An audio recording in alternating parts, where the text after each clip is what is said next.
Ya, terima kasih atas kesempatan yang diberikan kepada saya. Perkenalkan, nama saya Sarlata Pindan, kelas J Teologi Komunikasi Publik. Nah, dalam hal ini saya akan menjelaskan tentang komunikasi publik dalam administrasi publik. Berfokus pada administrasi publik. Nah, komunikasi publik ini merupakan suatu kerjasama yang dilakukan oleh lembaga dalam melaksanakan tugas-tugas pemerintahan dalam memenuhi kebutuhan publik.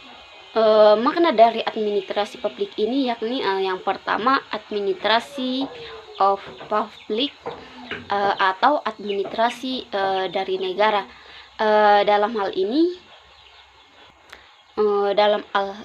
pemerintahan sendiri yang akan menjadi agen tunggal di mana masyarakat atau rakyat ini harus menerima apa yang dikehendaki oleh pemerintahan itu.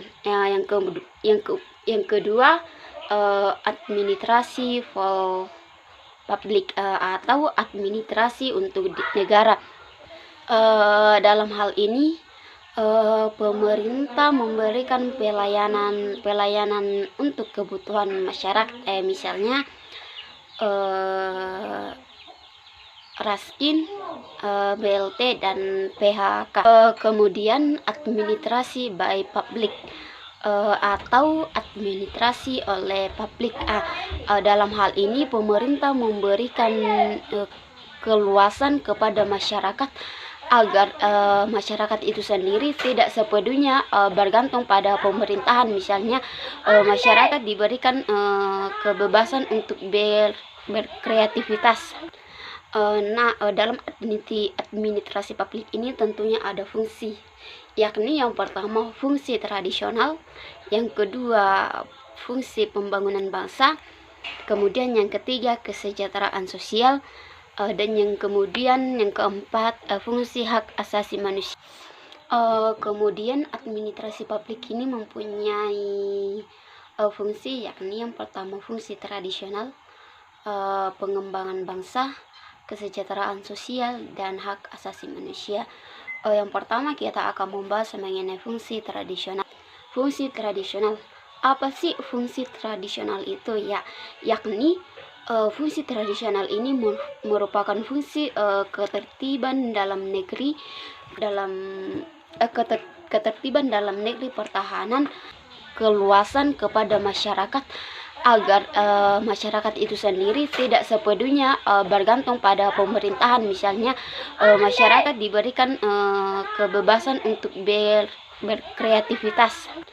Dalam administrasi publik ini tentunya ada fungsi, yakni yang pertama fungsi tradisional, yang kedua fungsi pembangunan bangsa, kemudian yang ketiga kesejahteraan sosial, dan yang keempat fungsi hak asasi manusia.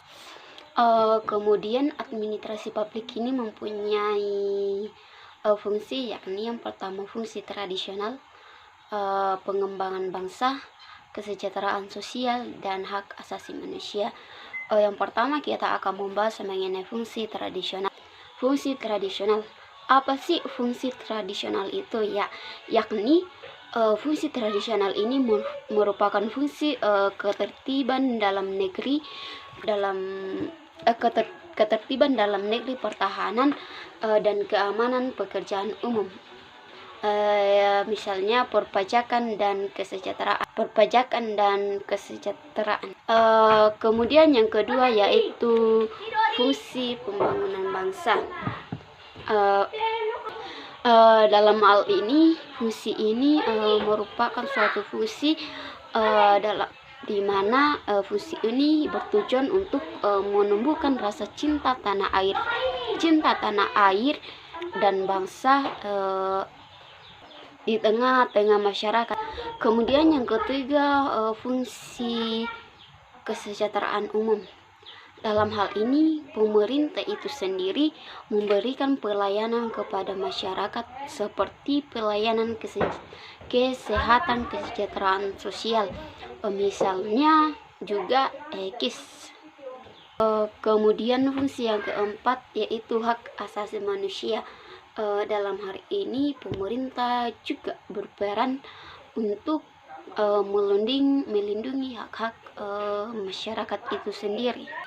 Nah, berbicara juga mengenai dengan administrasi publik, tidak hanya belajar mengenai dengan administrasi publik, tapi dengan belajar administrasi publik ini pastinya memiliki suatu tujuan, di mana tujuan administrasi publik ini yakni untuk mencapai tujuan negara sesuai dengan keinginan publik atau sesuai dengan keinginan negara, misalnya seperti